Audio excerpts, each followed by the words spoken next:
Hi ನಮಸ್ತೆ, ಇದು ಹಳೆ ವಿಡಿಯೋ. ಈ ವಿಡಿಯೋನ ಅಪ್ಲೋಡ್ ಮಾಡೋದಕ್ಕಾಗಿರಲಿಲ್ಲ, ಹಾಗಾಗಿ ಇವಾಗ ವಿಡಿಯೋನ ಅಪ್ಲೋಡ್ ಮಾಡ್ತಾ ಇದ್ದೀನಿ. ನೋಡ್ತಾ ಇರ್ಬೋದು ಯಾವ ರೀತಿ ಕಿಚನ್ನು ಮೆಸ್ಸಿ ಆಗಿದೆ ಅಂತ. ನೋಡಿ, ಬೆಡ್ರೂಮ್ಸು ಸಹ ತುಂಬ ಮೆಸ್ಸಿ ಆಗಿದೆ. ಯಾಕಂದರೆ ನಾನು 1 ವರ್ಷ ನಮ್ಮ ತಾಯಿ ಮನೆಗೆ ಬಾಣ್ತನಕ್ಕೆ ಹೋಗಿದ್ದೆ. ನೋಡಿ, ಬಾಣ್ತನ ಮುಗಿಸ್ಕೊ ಬಂದಮೇಲೆ ಯಾವ ರೀತಿ ಮನೆ ಮೆಸ್ಸಿ ಆಗಿದೆ ಅಂತ. ಇದನ್ನು ಅರೇಂಜ್ ಮಾಡ್ಕೊಳ್ಳೋ ಅಷ್ಟರೊಳಗಡೆ ನನಗೆ ಒಂದು 20-25 ಡೇಸು ಟೈಮ್ ಹಿಡೀತು.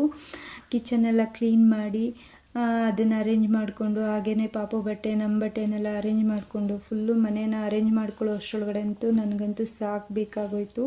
ನಾವು ಮಂಚನ ಬಿಚ್ಚಿಟ್ಬಿಟ್ಟಿದ್ದೀವಿ, ಯಾಕಂದರೆ ಪಾಪು ಇರೋದ್ರಿಂದ ಮಂಚದ ಮೇಲಿಂದ ಬಿದ್ದುಬಿಡ್ತಾನೆ ಅಂತ ಹೇಳಿ ಮಂಚನ ಬಿಚ್ಚಿಟ್ಟಿದ್ದೀವಿ.